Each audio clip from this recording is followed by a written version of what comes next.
Welcome to Eastern Oregon Bigfoot Stories, or Eastern Oregon BS. Don't forget to like and subscribe. If you have a Bigfoot story to share with us, or any story for that matter of the strange or unexplained, please email me at easternoregonbs@gmail.com. We would love to hear from you. We have 4 stories today, and they come from Bob. Now, Bob moved to Eastern Oklahoma with his family when he was a young boy, and they moved there to manage a ranch. And so he lived on this ranch and had some scary experiences that he tells us about. So let's jump right into it. Here we go. The first encounter. My dad was offered a job to manage a 5,500-acre ranch in Eastern Oklahoma in 1967. Mom and Dad moved here in the summer of 1967. My sister and I stayed there in school until Christmas break, and then my grandparents brought us here. We finished that school year here, so when this happened, I was 8. That summer, a friend I met in school wanted me to come to his house for 3 or 4 days, so I went to Jeff's. Jeff's mom and dad had a small farm on the creek, so the next day we spent the day in the creek. A lot of our friends were at the creek, avoiding the heat. It was a good time on the creek. After everyone left, Jeff asked me if I wanted to go ask his mother if we could camp out on the creek that night. I said sure, so off we went. His mother said yes, but watch out for snakes. So we got some soda and chips and cookies and a blanket and pillow. I had my .22 rifle, and Jeff had a 20-gauge single-shot shotgun, and off we went. We walked up the creek for a little bit. We came up to where it turned left, and then it turned right. And the creek on the side that we were walking, it was very shallow. But on the opposite side of the creek, where the creek was cutting the bank out, it was a lot deeper. There was an opening on the bank on the shallow side, so we thought that was a good place to camp. The brush and trees were thick all around us, so this was it. We went on the bank, put everything down, went and got firewood. I mean, what else do you do when it's 200 degrees and you are camping? Build a fire. Anyway, we got back in the creek and played and explored and shot stuff. Had a good time. The sun started to set, so we went to camp and made a fire. We ate and drank everything we took with us. After it got dark, we talked for a long time. It wasn't completely dark. There was a moon out, but I don't know if it was full or not, but you could see a little. I don't know what time it was, but we eventually went to sleep. I woke up to hear someone walking down the creek on our side. I just listened, thinking, who is that? We are in the middle of nowhere. The only house nearby was Jeff's, and I wasn't 100% sure where that was. And about that time, Jeff said, "Bob, do you hear that?"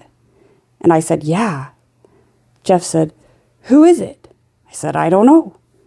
Now, when Jeff asked me if I heard that, he was using his regular voice. He wasn't trying to speak quiet.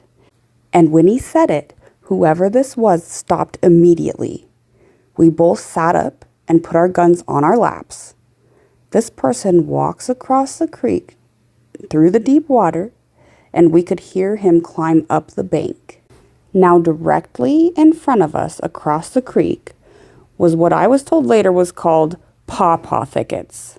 It's a bunch of small trees or saplings. They're about 4 to 6 or so inches in diameter, but they are thick, and they are off-white or cream white in color. We could see the bunch of them across the creek. We were watching across the creek, and we were scared at this point. Had no idea who the heck this was and what did he want. I had a tight grip on my rifle, and this person walked down the bank and walked in front of the pawpaw thickets at the edge of the bank. And when it did, we saw a massive, tall, what I thought was a person, but now I'm freaked the heck out. It kept walking and stopped and turned to look at us. Jeff said, "Get your flashlight." Now, these flashlights were the 39-cent 2D cell Walmart flashlights. I got mine and turned it on, and you couldn't see any details, but the eyes on this thing lit up like big red lights. They were big and were a long ways off the ground. Nobody said a word. I was completely mesmerized. I saw nothing but those eyes. The fear I had was paralyzing until I saw fire jump out of Jeff's shotgun, and this thing screamed and roared so loud you felt it.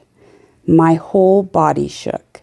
It was so loud, and being on the creek bottom, it was incredible. I was so scared and I had to get away. I jumped up and turned around and hauled butt. I still had my gun, but I ran into the woods towards where I thought Jeff's house was. I didn't care about the venomous snakes, the mountain lions, bears. Nothing was going to stop me.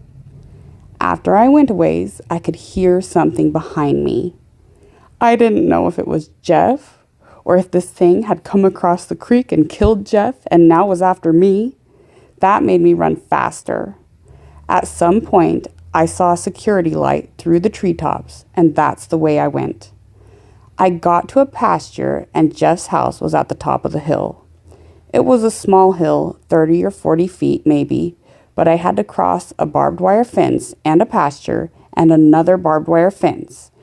I don't remember climbing the fences or crossing the pasture.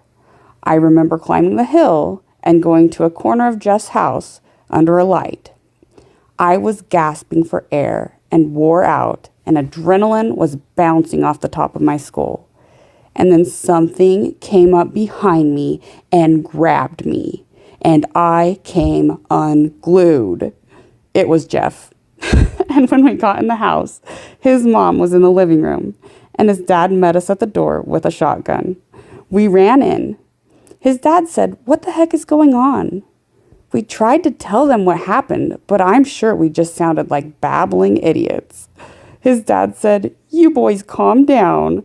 We will talk about it in the morning." And he went back to bed. Then we both turned to his mom and tried telling her.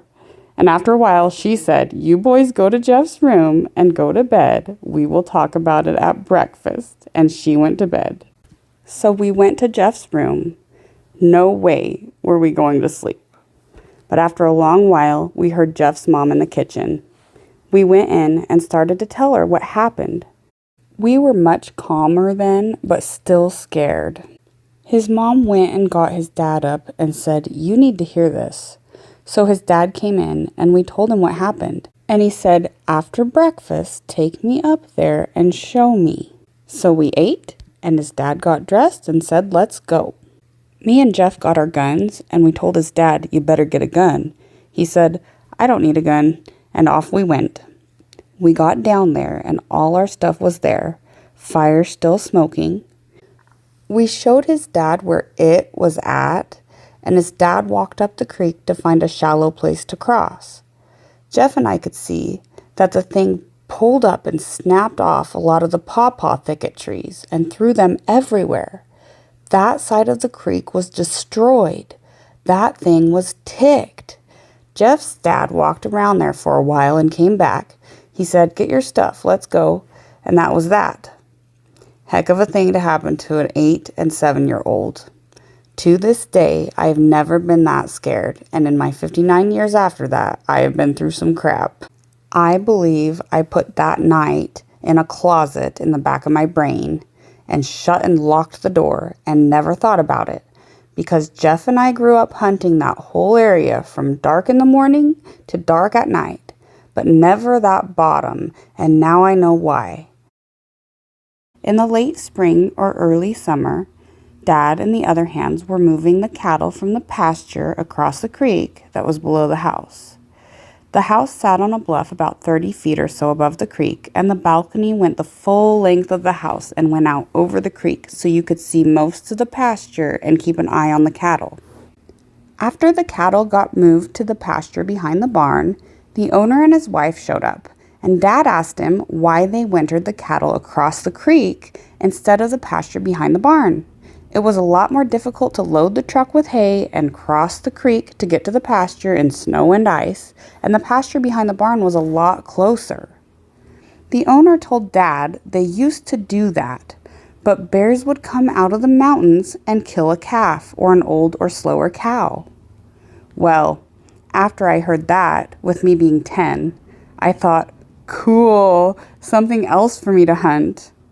Well, there were no bears in Oklahoma at that time. That's important. Anyway, deer season, when I was 11 or 12, I'd left the house one morning early to go up the creek a couple miles to hunt with a friend and his grandfather. I got to Randy's and we went up the hill to his grandfather's, Poppy. I never knew his real name, just always called him Poppy. So we hunted till late afternoon. When we got back to Poppy's, I left to hunt and get home before dark. So since I hunted up the creek to get there, I would go up the mountain and hunt the ridge lines and the top of the draws to the house. I hadn't hunted that part of the mountains yet, so off I went. I got to the third or fourth draw. I was standing there watching the ridge and the draw on the opposite hillside, and I noticed just below the top of the next draw, just below the ridge, it looked like a cave.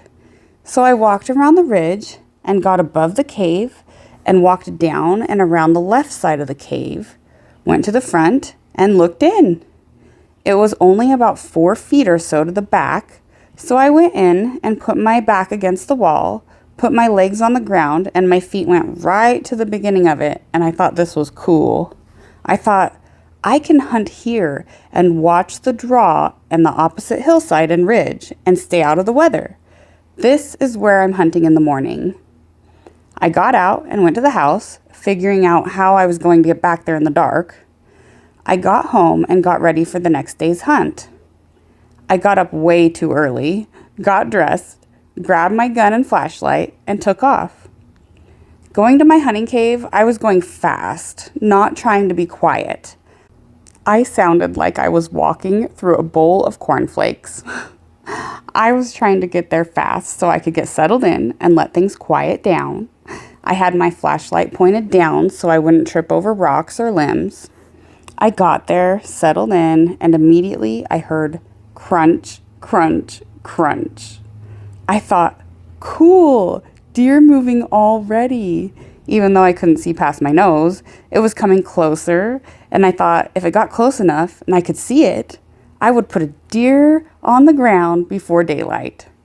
It was crunching the leaves and sounded big. It didn't sound like a deer walking on leaves. I was getting a bad feeling. I started thinking bear or mountain lion.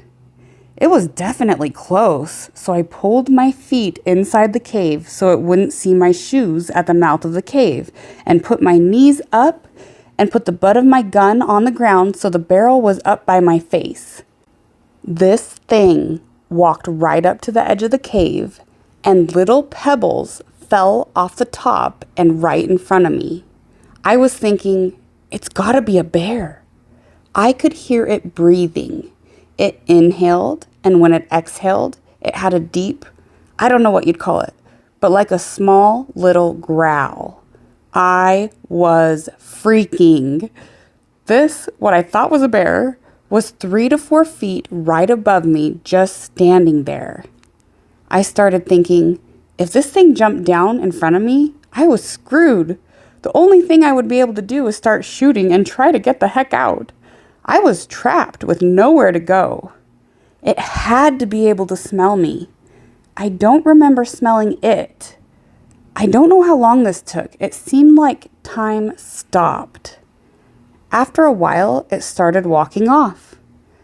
After the sounds of the footsteps went quiet, I started breathing again, and as soon as I could see, I hauled butt down the draw to the creek and was gone. I don't have any memory of what I did after that. I don't know if I went home to tell mom and dad or went hunting. I don't know. Now, I can't say 100% it was a squatch or not, but remember, there were no bears in Oklahoma at that time. I will say I'm 99.99% sure it was a squatch. I'm sure it heard me and saw my flashlight that morning and probably thought, what the heck is this? And he or she came to find out, or thought I was breakfast. But I'm sure after I walked over the ridge and got in the cave, it walked up and was listening to hear me walking. It was probably also looking for the light. And after it couldn't find the direction I went, it gave up and left, or kept following the ridge lines looking for me. I don't know. Telling you about the house and where it sat is a major part of the third encounter, and that one showed me the sheer power these creatures have. My dad had a friend, Jess, that had a farm on the north side of the ranch, and Dad would let Jess summer his cattle on a pasture at the ranch. Jess had a Brahman bull that Dad and Jess put in with the cattle. The bull would breed the cows. Now this bull was massive. It weighed 2,000 pounds. It was solid. The hump on his shoulders had to be 3 feet tall. The hump didn't go straight up. It leaned off to the side. The horns had to be 2.5 to 3 feet tall. This bull would literally try to kill anything on 2 legs that went into the same pasture with him. You could ride a horse or drive a truck in the pasture and go right up to him and he wouldn't care. After this happened, I always thought that the bull was retired from the rodeo circuit, or they just got rid of it because it was too dang mean. Now, on to the encounter. This was wintertime, December or January. I was around 12 or 13. I went up to a girlfriend's one Saturday night. We watched those cheesy, spooky movies until the station stopped broadcasting around 1 or 2 a.m. Then I left and went home. I pulled up to the house and noticed the outside lights were on. I shut the truck off and heard the loudest commotion going on and saw Dad and Mom standing on the balcony.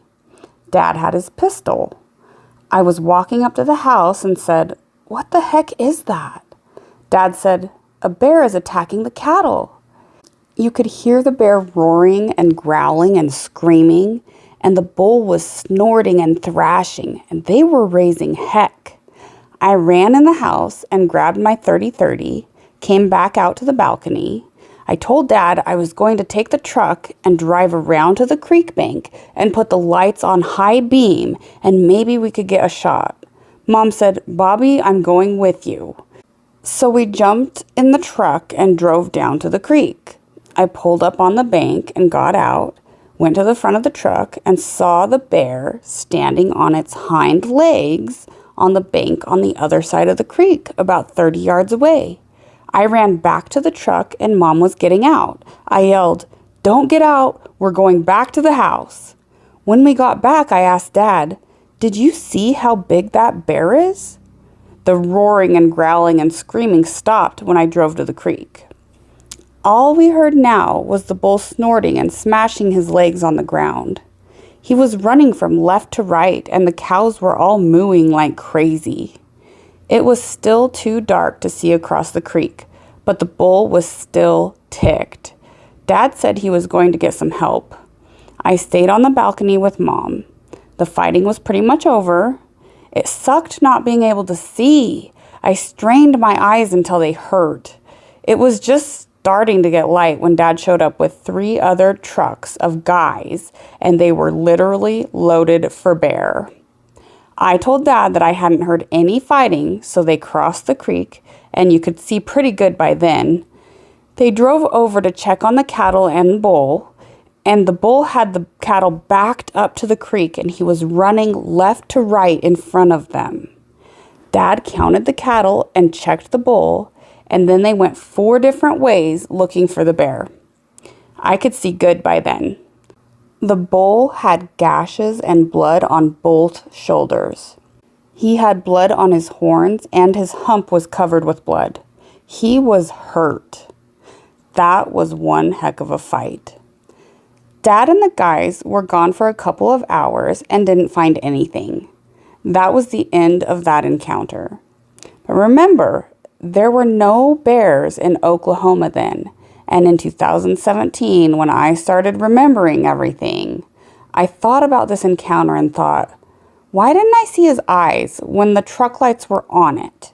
I mean, the first encounter, we had cheap plastic flashlights and could see his eyes like they were big red lights. After a while, it dawned on me that he wasn't looking at me. He didn't give a crap if I was there or not. He wasn't taking his eyes off the bull. The bull hurt him and he hurt the bull. And then he didn't want anything else to do with that bull. And I believe the bull felt the same way because neither one attacked the other after that. That was incredible. Also, the distance. This one going after the cattle and the one that walked up and stood above me while I was in the cave, these were probably a mile or so apart. I wonder if it could have been the same one. Don't know. This is the last sighting I had while on the ranch. It happened a week or two before deer season in 1975. I was 16. I think we were at school and had a snowstorm moving in that morning, and the principal was going to let us go home after lunch. So we were all out at our trucks and cars in the parking lot, and I told Daryl, let's go ahead and leave. They're going to let us go anyway after lunch. There's a small field on the ranch I wanted to check out to see if deer were still using it. It's always been a good field to take a deer or two. Daryl said, let's go. So off we went. We had to park my car on the county line and walk about a half mile or so through the woods. Then to get to this field, we had to cross a fence and walk another 200 yards or so. Then we were there. Daryl went to the east side of the field and I went to the south side. At the edge, I found a good tree to climb up to sit on a limb and scan the field. The snow was coming down hard from the north and west.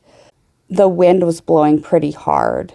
You could barely see the other side of the field, which was around 150 yards or so across.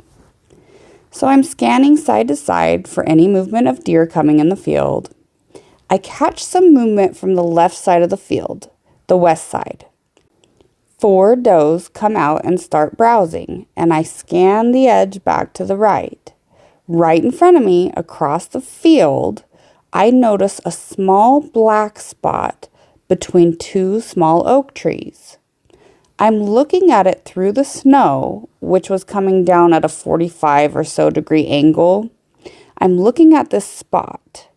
It looks like it's getting bigger slowly. It looks like it's just materializing. I'm thinking, what the heck is that? I can't see very well because of the snow coming down, but I'm not seeing anything move, no arms or legs, nothing. I start thinking, is that a bear? If it is, that is a dang big bear. But again, I never saw anything move, and as hard as the snow was coming down, it may have been a broken off tree between 2 smaller trees. It had to be. Because I saw nothing move, and had anything walked up to the field, you would have seen something move, legs, arms, something. So I look back at the deer. The lead doe is almost halfway across the field, and she is stomping her legs on the ground and looking to the north. Now I'm thinking, what the heck is her problem? I know she can't smell me or see me. So I'm scanning the tree line from west to the north to see if a coyote or mountain lion or something is sneaking out, and I look back between the 2 small oak trees. I'm convinced it is a broken off tree. I hear a deer blow, and I look over, and the lead doe is in the field blowing. She raises her head out, and after sniffing the air, gives out a loud blow, then turns and hauls butt out of the field. The other deer go with her. I think, what just happened? I look back at the 2 oak trees, at the broken off tree, and I think, something is not right. Right after this, what I thought was the broken off tree starts slowly disappearing, the same way it looked when I first saw it, and then it's gone. I'm getting scared now. I'm thinking, that was a big bleep bear, and he was hunting those deer. By this time, it's starting to get dark, so I get down and walk to the fence. I'm constantly watching behind me because I don't know if it saw me in the tree or not. When I get to the fence, I whistle for Daryl. He shows up a few minutes later. We cross the fence and walk the logging road to the car. I say, "Man, I saw something." Daryl grabs my right arm and says, "Was it standing between two small oak trees on the other side of the field, like one of those bleeping Bigfoot things?" We turn and run all the way to the car, get in, and haul butt. We could not believe we saw a Bigfoot. The only way we knew was because the year before, we went to the drive-in at Tahlequah and watched The Legend of Boggy Creek. We didn't believe any of it was real, but that is what we saw that day. We talked about it over the years, and of course, no one believed us. This was the last encounter on the ranch. That's it for today, but we'll catch you on our next episode of Eastern Oregon BS.